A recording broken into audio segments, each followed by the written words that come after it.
श्री राधा कृष्णाय नमो नमः। सर्वप्रथम मैं भगवान श्री राधा कृष्ण के श्री चरण कमलों की वंदना करता हूँ। आप सभी भक्त श्रोताजनों को भी सादर नमस्कार करता हूँ। ग्रंथ श्री राधा माधव चिंतन से आज हम भगवान श्री कृष्ण के पूर्ण ब्रह्म स्वरूप होने के अध्याय का श्रवण करेंगे, जो इस ग्रंथ में इस प्रकार से वर्णित है। गीता के अनुसार यह सिद्ध है कि ईश्वर अपनी इच्छा से अपनी प्रकृति में अधिष्ठित होकर जब चाहे तभी लीला से अवतार धारण कर सकते हैं। संसार में भगवान के अनेक अवतार हो चुके हैं। अनेक रूपों में प्रकट होकर मेरे उन लीला में नाथ ने अनेक लीलाएं की है। बहुने में व्यतीतानि जन्मानि। कला और अंशावतारों में कई क्षीर सागर शाही भगवान विष्णु के होते हैं, कुछ भगवान शिव के होते हैं, कुछ सच्चिदानंदमयी योग शक्ति देवी के होते हैं। किसी में अंश कम होते हैं, किसी में अधिक, अर्थात किसी में लीला में भगवान की शक्ति सत्ता न्यून प्रकट होती है, किसी में अधिक। तभी तो सूत जी महाराज ने मुनियों से कहा है, एते चांस कला पुंस कृष्णस्तु भगवान स्वयं। मीन कुर्मादि अवतार सब भगवान के अंश है। कोई कला है, कोई आवेश है, परंतु श्री कृष्ण स्वयं भगवान है। वास्तव में भगवान श्री कृष्ण सब प्रकार से पूर्ण है। उनमें सभी पूर्व और आगामी अवतारों का पूर्ण समावेश है। भगवान श्री कृष्ण अनंत ऐश्वर्य, अनंत बल, अनंत यश, अनंत श्री, अनंत ज्ञान और अनंत वैराग्य की जीवन मूर्ति है। प्रारंभ से लेकर लीलावसान पर्यंत उनके संपूर्ण कार्य ही अलौकिक चमत्कार पूर्ण है। उनमें सभी शक्तियां प्रकट है। बाबू बंकिम चंद्र चटर्जी ने भगवान श्री कृष्ण को अवतार माना है और लाला लाजपत राय आदि विद्वानों ने महान योगेश्वर। परंतु इन महानुभावों ने भगवान श्री कृष्ण को जगत के सामने भगवान की जगह पूर्ण मानव के रूप में रखना चाहा है। मानव कितना भी पूर्ण क्यों ना हो, वह है मानव ही। दूसरी ओर भगवान भगवान ही है। वे अचिंत और अतर्क शक्ति हैं। महामना बंकिम बाबू ने अपने भगवान श्री कृष्ण को सर्वगुणावंतित, सर्व पापन शून्य, आदर्श चरित्रपूर्ण मानव के रूप में विश्व के सामने उपस्थित करने के अभिप्राय से उनके अलौकिक ऐश्वर्य, मानवातीत, मानव कल्पनातीत, शास्त्रातीत और नित्य मधुर चरित्रों को उपन्यास बतलाकर उड़ा देने का प्रयास किया है। उन्होंने भगवान के ऐश्वर्य भाव के कुछ अंश को जो उनके मन में निर्दोष जचा है मानकर शेष रस और ऐश्वर्य भाव को प्राय छोड़ दिया है। इसका कारण यह है कि वे भगवान श्री कृष्ण को पूर्ण मानव आदर्श के नाते भगवान का अवतार मानते थे, ना कि भगवान की स्वरूप सत्ता से अलौकिक शक्ति के नाते। यह बात खेद के साथ स्वीकार करनी पड़ती है कि विद्या बुद्धि के अत्यधिक अभिमान ने भगवान को तर्क की कसौटी पर कसने में प्रवृत्त कराकर आज मनुष्य हृदय को श्रद्धा शून्य, शुष्क, रसहीन बनाना आरंभ कर दिया है। इसलिए आज हम अपने को भगवान श्री कृष्ण के वचनों का मानने वाला कहते हैं, परंतु भगवान श्री कृष्ण को भगवान मानने में और उनके शब्दों का सीधा अर्थ करने में हमारी बुद्धि सकुचाती है। और ऐसा करने में हमें आज अपनी तर्कशीलता और बुद्धिमत्ता पर आघात लगता हुआ सा प्रतीत होता है। भगवान का सारा जीवन ही दिव्य लीलामय है, परंतु उनकी लीलाओं को समझना आज के हम सरीखे अश्रद्धालु मनुष्यों के लिए बहुत कठिन है।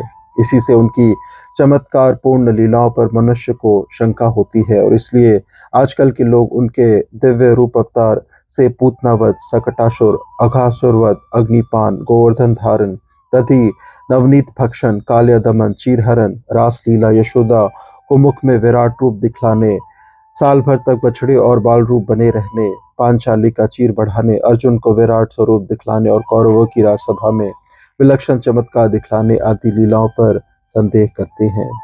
वे यह नहीं सोचते कि जिन परमात्मा की माया ने जगत को मनुष्य की बुद्धि से अतीत नाना प्रकार के अद्भुत वैचित्र से भर रखा है, उन मायापति भगवान के लिए कुछ भी असंभव नहीं है, बल्कि इन ईश्वरीय लीलाओं में ही उनका ईश्वर तत्व है। परंतु यह लीला मनुष्य बुद्धि से अतर्क है। इन लीलाओं का रहस्य समझ लेना साधारण बात नहीं है। जो भगवान के दिव्य जन्म और कर्म के रहस्य को तत्वत समझ लेता है, वह तो उनके चरणों में सदा के लिए स्थान ही पा जाता है।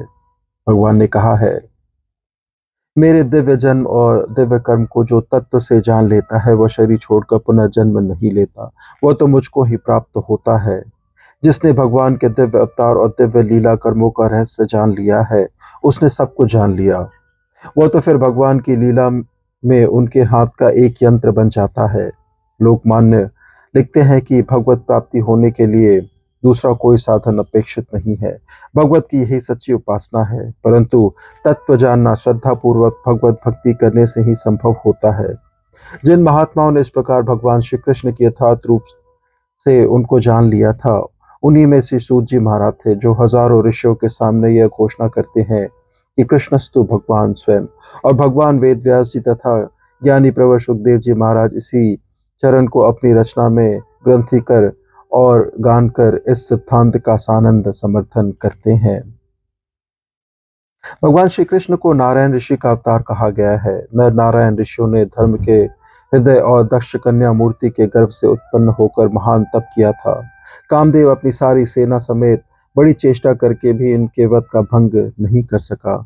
ये दोनों भगवान श्री विष्णु के अवतार थे। देवी भागवत में इन दोनों को हरि का अंश हरे रंशो कहा गया है और भागवत में कहा गया है कि भगवान ने चौथी बार धर्म की कला से नर नारायण ऋषि के रूप में आविर्भूत होकर घोर तप किया था। भागवत और देवी भागवत में इनकी कथा का विस्तार है। महाभारत और भागवत में भगवान श्री कृष्ण और अर्जुन को कई जगह नर नारायण का अवतार बतलाया गया है। दूसरे प्रमाण इस बात के भी मिलते हैं कि वे क्षीर सागर निवासी भगवान विष्णु के अवतार है। कारागार में जब भगवान प्रकट होते हैं तब शंख चक्र गदा पद्मधारी श्री विष्णु रूप से ही पहले प्रकट होते हैं तथा भागवत में गोपियों के प्रसंग में तथा अन्य स्थलों में उन्हें लक्ष्मी सेवित चरण कहा गया है, जिससे श्री विष्णु का बोध होता है। विश्व पर्व में ब्रह्मा जी के वाक्य हैं, हे देवतागणों, सारे जगत का प्रभु मैं इनका ज्येष्ठ पुत्र हूँ, अतएव संपूर्ण लोकों के महेश्वर इन वसुदेव की पूजा करनी चाहिए। हे श्रेष्ठ देवताओं, साधारण मनुष्य समझकर इनकी कभी अवज्ञा ना करना, कारण ये शंख चक्र गदाधारी महावीर विष्णु भगवान है। जय विजय की कथा से भी उनका विष्णु अवतार होना सिद्ध है। इस विषय के और भी अनेक प्रमाण हैं। तीसरे इस बात के भी अनेक प्रमाण मिलते हैं कि भगवान श्री कृष्ण साक्षात परब्रह्म पुरुषोत्तम सच्चिदानंद घन थे। भगवान ने गीता और अनुगीता में स्वयं स्पष्ट शब्दों में अनेक बार ऐसा कहा है।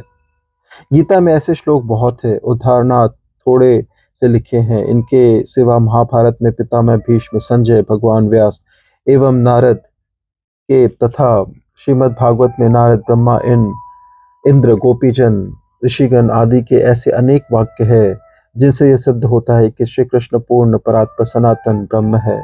अग्र पूजा के समय भीष्म जी कहते हैं, श्री कृष्ण ही लोकों के अविनाशी उत्पत्ति स्थान है। इस चराचर विश्व की उत्पत्ति इन्हीं के द्वारा की गई है। ये ही अव्यक्त प्रकृति और सनातन करता है। ये ही अच्युत सर्वभूतों से श्रेष्ठतम और पूज्यतम है। जो ईश्वरों के ईश्वर होते हैं वे ही महेश्वर या पर ब्रह्म कहलाते हैं। तमेव शर्वाणा परम महेश्वरम। मनुष्य रूप असुरों के अत्याचारों और पापों के भार से घबराकर पृथ्वी देवी गौ का रूप धारण कर ब्रह्मा जी के साथ जगन्नाथ भगवान विष्णु के समीप क्षीर सागर में जाती है। भगवान विष्णु वेष्ट पृथ्वी के अधीश्वर हैं, पालन करता है। इसी से पृथ्वी उन्हीं के पास गई। तब भगवान कहते हैं, मुझे पृथ्वी के दुखों का पता है। ईश्वर काल शक्ति को साथ लेकर पृथ्वी का भार हरण करने के लिए पृथ्वी पर विचरण करेंगे। देवगण उनके आविर्भाव से पहले ही वहां जाकर यदुवंश में जन्म ग्रहण करे। साक्षात परम पुरुष भगवान वसुदेव के घर में अवतीर्ण होंगे, अतः देवांगनागण उनकी सेवा के लिए वहां जाकर जन्म ग्रहण करे। फिर कहा कि वासुदेव के कला स्वरूप सहस्त्रमुख अनंत देव श्री हरि के प्रिय साधन के लिए पहले जाकर अवतीर्ण होंगे और भगवती विश्व मोहिनी माया भी प्रभु की आज्ञा से उनके कार्य के लिए अवतार धारण करेगी। इससे भी यह सिद्ध होता है कि भगवान श्री कृष्ण पूर्ण ब्रह्म थे। अब यह शंका होती है कि यदि वे पूर्ण ब्रह्म के अवतार थे तो नर नारायण और श्री विष्णु के अवतार कैसे हुए, और भगवान विष्णु के अवतार तथा नर नारायण ऋषि के अवतार थे तो पूर्ण ब्रह्म के अवतार कैसे? इसका उत्तर यह है कि भगवान श्री कृष्ण वास्तव में पूर्ण ब्रह्म ही है। वे साक्षात स्वयं भगवान है। उनमें सारे भूत भविष्य वर्तमान के अवतारों का समावेश है। वे कभी विष्णु रूप से लीला करते हैं, कभी नर नारायण रूप से और कभी पूर्ण ब्रह्म सनातन ब्रह्म रूप से। सारांश यह है कि वे सब कुछ है, वे पूर्ण पुरुषोत्तम है, वे सनातन ब्रह्म है, वे गोलोक विहारी महेश्वर है, वे क्षीर सागर साई परमात्मा है, वे वैकुंठ निवासी विष्णु है, वे सर्वव्यापी आत्मा है, वे बद्रिकाश्रम सेवी नर नारायण ऋषि है, वे प्रकृति में गर्भ स्थापन करने वाले विश्वात्मा है और वे विश्वातीत भगवान है। भूत भविष्यत वर्तमान में जो कुछ है वे सब कुछ जानते हैं और वे सब कुछ उन्हीं में है। वे कभी कुछ भी नहीं है था जो उनमें नहीं था। बस जो कुछ है सब वे ही है, इसके सिवा वे क्या है ये एकमात्र वे ही जानते हैं। हमारा कर्तव्य तो उनकी चरण धूलि की भक्ति प्राप्त करने के लिए प्रयत्न करना मात्र है। इसके सिवा और किसी बात में ना तो हमारा अधिकार है और ना हम इस परम साधन का परित्याग करके अन्य प्रपंच में पड़ने से कोई लाभ ही पाएंगे। जो लोग विद्यमान है, बुद्धिमान है, विद्वान है, तर्कशील है, वे अपने इच्छा अनुसार भगवान श्री कृष्ण के जीवन की समालोचना करे, उन्हें महापुरुष माने, योगेश्वर माने, परम पुरुष माने, पूर्ण मानव माने, अपूर्ण माने, राजनीतिक नेता माने, कुटिल नीतिज्ञ माने, संगीत विद्या विशारद माने या कवि कल्पित पात्र माने, जो कुछ मन में आए वह सब माने। साधुकों की दृष्टि में तो सावरे मनमोहन के चरण कमल ही तीन जनों के लिए अंधे की लकड़ी है। कंगाल के लिए धन है, प्यासे के लिए पानी है, भूखे की रोटी है, निराश्रय के आश्रय है, निर्बल के बल है, प्राणों के प्राण है, जीवन के जीवन है, देवों के देव है, ईश्वरों के ईश्वर है और ब्रह्मों के ब्रह्मा है। सर्वस्व वे ही है बस। मोहन बसी गयो मेरे मन में, लोक लाज कुल कानी छूटी गए, बाके ने लगन में, चित्त देखो तिथि वह दिखे, घर बाहर आंगन में, अंग अन्न प्रति रोम रोम में, क्षय रहो तन मन में, कुंडल झलक कपोलन सोहे बाजू बंद भुजन में, कंकन कलित ललित वनमाला नुपुर धूनि चरणन में, चपल नैन भ्रिकुटी बर बाकी टाढ़ो सघन लतन में, नारायण बिल मोल बिकी हूँ या की नैक हसन में। अतएव साधकों को बड़ी सावधानी से अपने साधन पद की रक्षा करनी चाहिए। मार्ग में अनेक बाधाएं हैं। विद्या बुद्धि तप दान यज्ञ आदि के अभिमान की बड़ी बड़ी घंटियां हैं। भोगों की अनेक मनहरन वाटिकाएं हैं। पद पद पर प्रलोभन की सामग्रियां बिखरी है। कुतर्क का जाल तो सब ओर बिछा हुआ है। तंब पाखंड रूपी मार्ग के ठग चारों ओर फैल रहे हैं। मान बढ़ाई के दुर्गम पर्वतों को लागने में बड़ी वीरता से काम लेना पड़ता है, परंतु श्रद्धा का पाथेय, भक्ति का कवच और प्रेम का अंगरक्षक सरदार साथ होने पर कोई भय नहीं खाता। उनको जानने, पहचानने, देखने और पाने के लिए इन्हीं की आवश्यकता है। कोरे सदाचार के साधनों से और बुद्धिवास से काम नहीं चलता।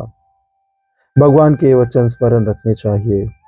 हे अर्जुन, शत्रुसूदन, जिस प्रकार तुमने मुझे देखा है उस प्रकार वेद अध्ययन तप दान और यज्ञ से मैं नहीं देखा जा सकता। केवल अनन्य भक्ति से ही मेरा देखा जाना, तत्व से मुझे समझना और मुझ में प्रवेश होना संभव है। अंत में भगवान श्री कृष्ण से प्रार्थना है। राधा दृष्टि कटाक्ष रूप चंचल अंचल से नित्य व्यजित रहते, तो भी बहती जिनके तन से स्वेद धार अविरत। राधा अंग कांति अति सुंदर नित्य निकेतन करते वास, तो भी रहते शुद्ध नित्य मन करता नव विलास अविलास। राधा मृदु मुस्कान रूप नित्य मधुर सुधा रस करते पान, तो भी रहते नित्य अतृप्त जो रस में नित्य स्वयं भगवान। राधा रूप सुधोदधि में जो करते नित्य नव ललित विहार, तो भी कभी नहीं मन भरता, पल पल बढ़ती ललक अपार। ऐसे जो राधा गत जीवन, राधा में राधा आसक्त, उनके चरण कमल में रत्नित रहे हुआ मम मन अनुरक्त, मम मन अनुरक्त। बोलिए श्री भगवान श्री कृष्ण की जय। इस प्रकार से ग्रंथ श्री राधा माधव चिंतन से आज के अध्याय की संपन्नता होती है। श्रवण करने के लिए और अपना बहुमूल्य समय देने के लिए आपको धन्यवाद। त्रुटियों के लिए क्षमा प्रार्थी हूँ। श्री राधा कृष्णाय नमो नमः।